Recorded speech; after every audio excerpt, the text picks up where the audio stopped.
I'm trying.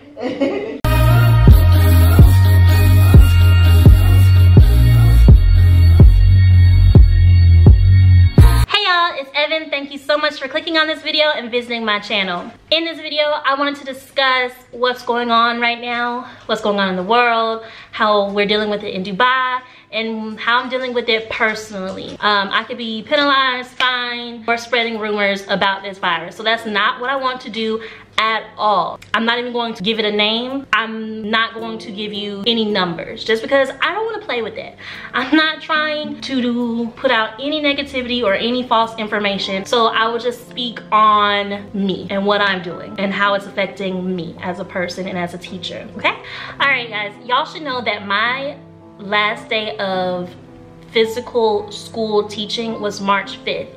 I had my birthday on March 4th, which was a Wednesday, and then March 5th was a Thursday. And then we had the meeting of, this is what's going on. We're going to change your spring break, and then we're going to do some virtual learning for 2 weeks. After March 5th, we went on spring break for 2 weeks, and then we did the 2 weeks of virtual learning. And after those 2 weeks, it was said that we were going to go back to school.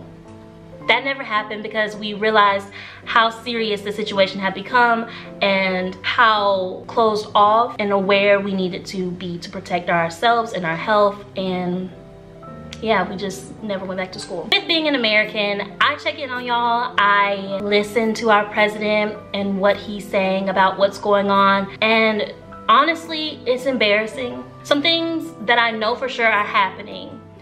People are being fined. There was a list of rules that came out.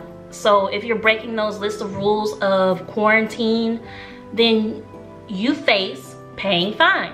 You have to be inside your home from 8 p.m. to 6 a.m. And if there's like a dire need that you have to go out, the UAE has set up a website that you can go to and fill out a form, and they review it, and then they give you permission to leave your house within those times. So I've been inside. Also, I should probably say that I'm an introvert, so it's really not hard for me to stay inside. The social media site that I get my news from is Dubai in Circles. That's a really good one. It's on Instagram if you want to know more about the virus and how many people have been affected in the UAE. Also, I get information from collegetimes.com as well as the embassy. I am signed up, so I get emails with updates just for safety.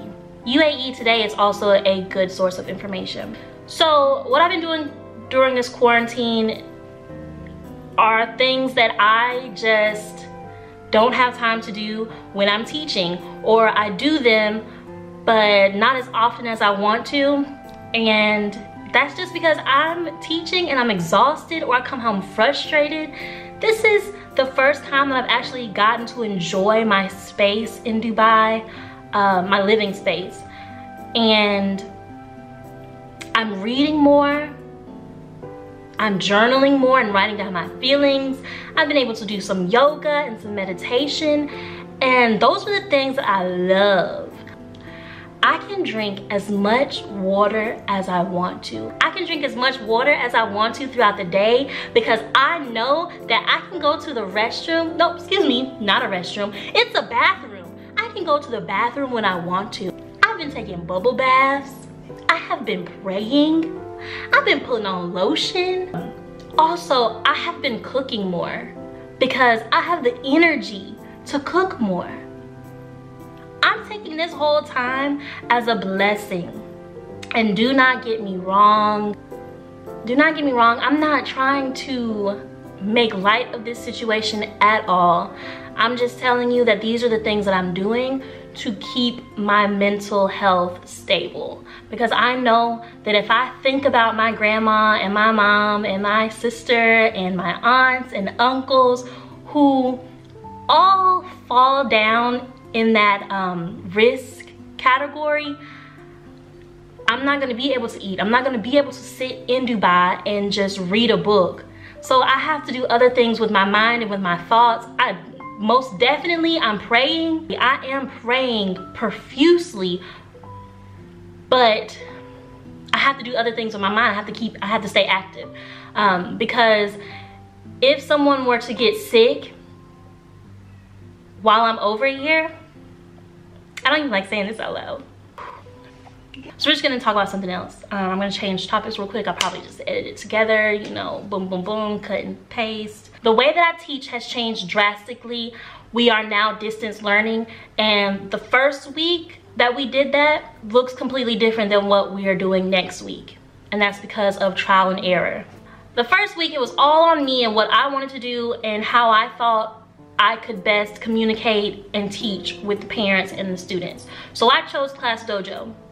And how I did that was I created a template that planned out the weekly assignments and what I was looking for the students. And then I posted that on Class Dojo, and I posted my videos on Class Dojo of my lessons. Now, Class Dojo has implemented a recording feature, but you can only record for 8 minutes, and my lessons are about 10 to 15 minutes that I send out. So I put them on YouTube as unlisted, and I send those links to the parents and the students through Class Dojo.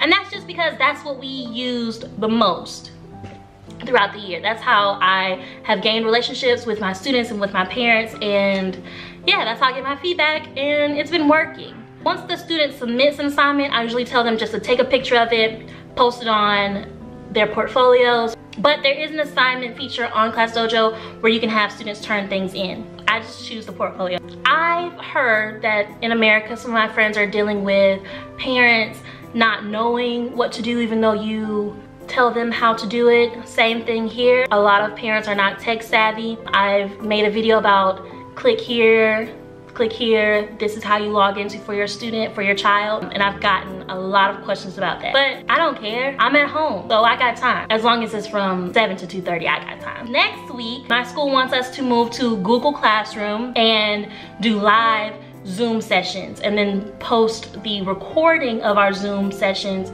to YouTube. So that's what I'm planning for this week. Every child can log into those Zoom sessions if they would like. I have some students that are still not participating, but I also have to meet with every student every week for 5 to 10 minutes. So the way that I thought of to do this is to basically hold small group lessons. And then we have to have one big meeting. They're calling it lunchtime, so that my kids can just sit and talk about anything that they would like to talk about, to build their social skills and to keep those friends that they made throughout the academic school year that was cut so short.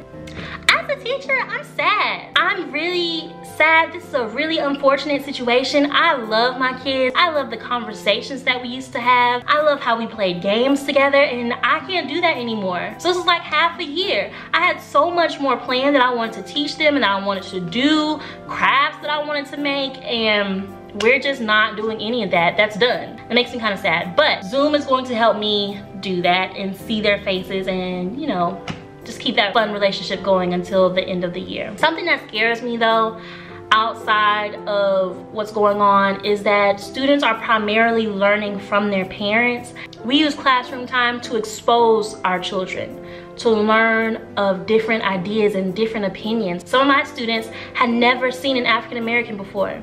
There are so many negative things and negative thoughts and opinions that can be learned during this quarantine but not debunked. So that's the only negative that I see coming out of distance learning. Yeah, during this time a lot of good can come out, so make sure that you are staying mentally healthy, eating good food, and just praying that this all ends soon.